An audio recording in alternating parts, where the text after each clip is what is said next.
एक व्यक्ति जो अपने बेटे को लेकर एक प्राइवेट स्कूल में एडमिशन कराने के लिए जाता है, वहाँ पर जो स्कूल का रूल होता है, माता पिता का खुद का इंटरव्यू होता है, उसके बाद ही बच्चों को स्कूल में एडमिशन दिया जाता है। उस स्कूल की जो प्रिंसिपल होती है, एक लेडीज़ होती है दोस्तों।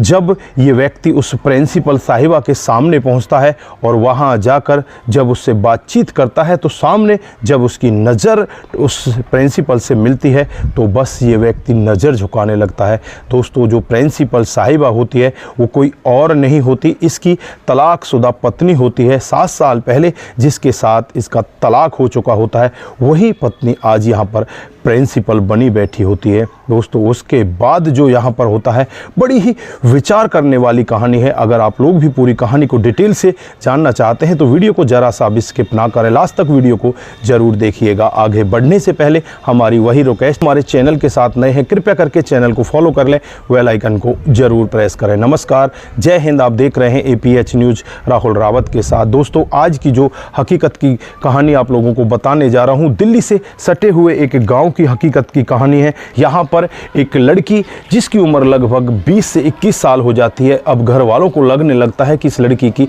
शादी कर देनी चाहिए। उसके लिए पड़ोस के ही गांव में एक लड़के को देख लिया जाता है जिसका नाम अखिलेश होता है, लड़की का नाम मुखी होता है। दोस्तों, जो लड़की का पिता होता है वो नोएडा में जॉब किया करता, उसकी काफ़ी अच्छी जॉब होती है, धन दौलत की कमी नहीं होती। दोस्तों, एक डेट निश्चित करके इन दोनों की शादी कर दी जाती है। शादी के बाद जो मुखी होती है अपने घर पर पहुंच जाती है, अखिलेश के साथ बड़े आराम से रहने लगती है। धीरे धीरे समय बीतने लगता है। समय के हिसाब से ही एक दिन का वाक़या होता है जब मुखी अपने घर में काम कर रही होती है। जो यहाँ पर मुखी की सास होती है वो मुखी से कुछ उल्टा सीधा कह देती है। मुखी को बहुत बुरा लगता है। वो अपने पति से कहती है कि मेरे से इस तरह से क्यों सासू जी बात करती है, मेरी माँ भी आज तक ऐसी कोई बात नहीं कर सकी, ये मेरे से आज ऐसी बात क्यों कर रही हैं, वो मेरे से चोट कर बात कर रही हैं। चोटने का मतलब होता है कि तिरछी और जो नुकीली बातें होती है, ऐसी बातें कर रही हैं जो सीधे आदमी के हृदय पर अटैक करें।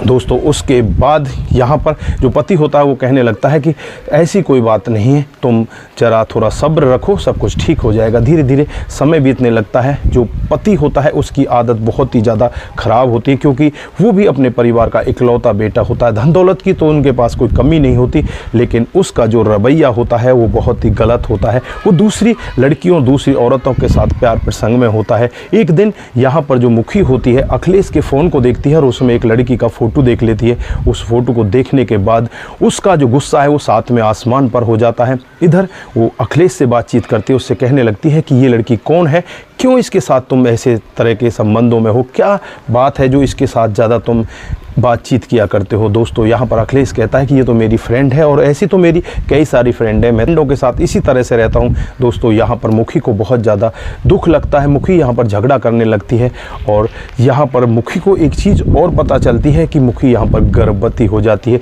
वो अपने पति को खुशखबरी देने ही वाली थी, लेकिन पति के साथ उसका इस तरह से झगड़ा हो जाता है। वो सोचती है शायद पति अब मान जाएगा। उसे फिर शाम को बताती है कि मैं तुम्हारे बच्चे की माँ बनने वाली हूँ। तो यहाँ पर जो पति होता है वो कहता है कि तुम्हें इस बच्चे को गिराना होगा, इसका गर्भपात कराना होगा। यहाँ पर मुखी बहुत ही ज़्यादा गुस्सा हो जाती है। वो कहने लगती है कि तुम कह क्या रहे हो, मैं ऐसा कभी भी नहीं कर सकती। दोस्तों, उसके बाद यहाँ पर इन दोनों की आपस में इस तरह से लड़ाई हो जाती है।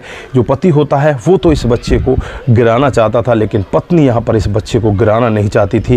वो कहती है कि ये हमारे प्यार की निशानी है, हम दोनों एक दूसरे के साथ पति पत्नी हैं, हम इस रिश्ते को आगे बढ़ाना चाहते हैं, तो इस बच्चे को क्यों गिराना। तो यहाँ पर जो पति होता है वो ज़बरदस्ती करने लगता है। पत्नी यहाँ पर साफ मना कर देती है और मना करके इतनी ज़्यादा लड़ाई बढ़ जाती है, वो अपने मायके में चली जाती है। मायके में जाने के बाद दोस्तों, यहाँ पर जो पति होता है पत्नी पर कई तरह के आरोप लगाने लगता है, तो बदचलन है, ये तो इस तरह की है। और जब पत्नी अपने घर वालों को जाकर पूरा वाक्य बताती है कि इस तरह से जो मेरा पति है वो और लड़कियों के साथ इस तरह की बातचीतों में होता है, तो यहाँ पर घर वालों को भी बहुत ज़्यादा गुस्सा आता है और घर वाले भी यहाँ पर इस लड़की का उस लड़के से तलाक करा देते हैं। मुखी का तलाक यहाँ पर अखिलेश से हो जाता है और तलाक के बाद ये दोनों अलग अलग रहने लगते हैं। दोस्तों, यहाँ पर जो मुखी मुखी होती है अपने घर तो आ जाती है, कुछ ही दिनों के बाद यहाँ पर एक सुंदर बेटी को जन्म देती है। घर वाले उससे कहते हैं कि तुझे इस बच्चे को गिरा देना चाहिए था, लेकिन वो यहाँ पर साफ मना कर देती है कि मैं इस बच्चे को नहीं गिराऊंगी।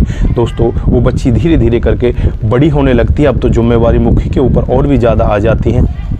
अब वो अपनी एक सहेली से बातचीत करती है और एक प्राइवेट स्कूल में जॉब करने लगती है। दोस्तों, धीरे धीरे करके वो आगे बढ़ती रहती है और उसका नाम आगे रोशन होता रहता है। वो बहुत ही अच्छे से बच्चों को पढ़ाया करती, बहुत ही अच्छी वो बच्चों को शिक्षा दिया करती। दोस्तों, लगभग 6.5 साल का वक्त इसी तरह से बीत जाता है और मुखी अब यहाँ पर स्कूल में जो सीनियर टीचर होते हैं उनमें उसकी गिनती होने लगती है। और एक दिन जो यहाँ के प्रधानाचार्य होते हैं, यानी कि जो प्रिंसिपल होते हैं, उनकी तबीयत ख़राब हो जाती है और तबीयत ख़राब होने की वजह से ही यहाँ पर मुखी को कहा जाता है कि अब तुम्हें ये कार्यभार संभालना होगा। मुखी अब प्रिंसिपल बन जाती है। दोस्तों, प्रिंसिपल बने हुए मुखी को लगभग 6 ही महीने बीतते हैं और 6 महीने के बाद एक दिन एक व्यक्ति अपने एक बेटे को लेकर वहाँ पर पहुँचता है। वो व्यक्ति कोई और नहीं होता, वो व्यक्ति अखिलेश होता है। अखिलेश अपने बेटे को लेकर जब स्कूल में पहुँचता है तो सामने प्रिंसिपल साहिबा को देखता है, तो देखते ही बस उसकी गर्दन नीचे की तरफ हो जाती है। फिर वो पूछने लगता है कि तुम यहाँ पर कैसे आई, तो वो अपना पूरा वाक्य बताती है कि मैं यहाँ पर इस तरह से हूँ। फिर थोड़ी देर बाद में ही उसके पास एक फ़ोन आता है और फ़ोन पर जब एक लड़की की आवाज़ आती है, उसे बेटा कह कह कर बात कर रही थी, तो यहाँ पर जो अखिलेश होता है वो पूछने लगता है कि ये कौन है, तो वो बताती है कि ये मेरी और तुम्हारी बेटी है। दोस्तों, यहाँ पर अखिलेश का मन भी करता है कि मैं अपनी बेटी से बात करूँ, लेकिन यहाँ पर मुखी उससे बात करने ही नहीं देती। वो कहती है कि तुम ये अपना अधिकार खो चुके हो, तुम हमारी बेटी से बात नहीं कर सकते। तुम्हारे बेटे का जो एडमिशन होना है वो तुम्हारे बेटे का एडमिशन हो जाएगा, क्योंकि तुम भी पढ़े लिखे हो, और तुम्हारे बेटे का आराम से एडमिशन हम लोग कर देंगे। उसके बाद उस बेटे का एडमिशन करा दिया जाता है। इधर जो अखिलेश होता है उससे पूछा जाता है कि तुमने कब शादी कर ली, तो वो कहता है कि तुम्हारे जाने के कुछ दिन बाद ही मैंने शादी कर ली और मेरा एक बेटा है और एक बेटी है। मेरा जीवन बड़े आराम से कट रहा है। दोस्तों, लेकिन यहाँ पर अखिलेश अब अपने पुराने प्यार को जगाने लगता है, क्योंकि उसकी हरकत ही कुछ ऐसी होती हैं, उसका जो करैक्टर है वो बस नई नई औरतों के साथ मिलने जुलने का, उनके साथ संबंध बनाने का होता है। अब ये चाहता है कि मैं मुखी के साथ भी दोबारा से इसी तरह के रिलेशन में हूँ। मुखी से वो बातचीत करने की कोशिश करता है, लेकिन मुखी यहाँ पर उसे साफ मना कर देती कि मैं तेरे साथ में बातचीत नहीं कर सकती। दोस्तों, उसके बाद ये इस स्कूल में बार बार आने लगता है और मुखी से मिलने की कोशिश करता है, लेकिन यहाँ पर जो गार्ड होते हैं उनको मुखी कह देती है कि इस व्यक्ति को अगर अपने बेटे से संबंधित कोई शिकायत है तो ये आ सकता है, नहीं तो ये अगर मेरे से मिलने के लिए आता है तो इसे यहाँ आने की कोई ज़रूरत नहीं, इसे बाहर से बाहर ही तुम वापस भेज देना। दोस्तों, गार्ड भी ऐसा ही करते हैं और उसके बाद यहाँ पर जो मुखी होती है वो भी सोचने लगती है कि यार अब किया क्या जाए, तेरा जीवन कटेगा कैसे, बहुत लंबा जीवन है। फिर यही स्कूल में रहने वाला एक हेमंत, जो स्कूल में ही एक टीचर होता है इंग्लिश का, उसके साथ यहाँ पर जो मुखी है वो संबंधों में आने लगती है, उसके साथ बातचीतों में हो जाती है और बातचीत का जरिया इस तरह से आगे बढ़ने लगता है। दोनों एक दूसरे के साथ शादी करने के लिए तैयार हो जाते हैं। मुखी यहाँ पर अपना पूरा वाक्य, पूरा दुखड़ा उसे बताती है, तो यहाँ पर हेमंत भी उसके दुखड़े को सुनकर एक बार दुखी हो जाता है और उससे कहने लगता है कि मैं तुम्हारा जीवन साथी बनूंगा, मैं तुम्हें जीवन में कभी भी दुख की अनुभूति ही नहीं होने दूंगा। दोस्तों, मुखी को भी लगता है कि शायद ये मेरे जीवन में सच्चा मेरा दोस्त बनेगा, मेरा सच्चा सहपाठी बनेगा, मैं इसके साथ शादी कर सकती हूँ। दोस्तों, एक दिन का वाक़या होता है, रात को करीब 8 बजे होते हैं, जब मुखी के पास हेमंत का फ़ोन आता है और उससे कहने लगता है कि तुम फला होटल में आ जाओ, मैं तुम्हारा इंतज़ार कर रहा हूँ। तो यहाँ पर मुखी कहती है कि मैं इस तरह की औरत नहीं हूँ, मैं शादी के बाद तुम्हारे साथ जहाँ तुम कहोगे मैं वहाँ चलूँगी, लेकिन शादी से पहले मैं इस तरह होटलों में नहीं जा सकती। तो यहाँ पर हेमंत ने शराब पी रखी थी, उसके नशे में ही वो उसे गाली गलौज देने लगता है, उससे कहने लगता है कि तू तो बदचलन है, तेरे पति ने तेरे साथ में ठीक किया है।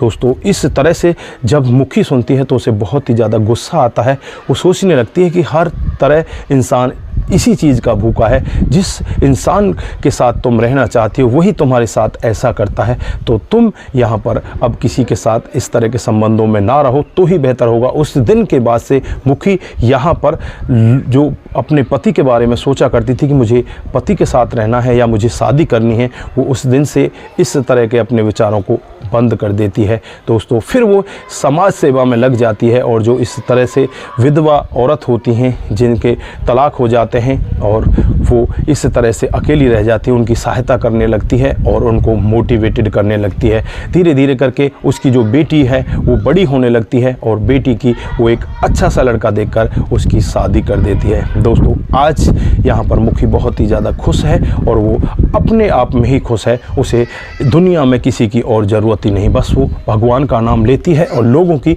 सेवा किया करती है। तो दोस्तों ये थी आज की हकीकत की कहानी। यहाँ पर आप लोग क्या कहना चाहते हैं, आपकी जो भी राय है एक बार कमेंट बॉक्स में ज़रूर दीजिएगा। आज के लिए बस इतना ही, फिर मिलते हैं किसी नए मोड के साथ। तब तक के लिए आप अपना ख्याल रखें, परिवार का ख्याल रखें, सतर्क रहें, सावधान रहें।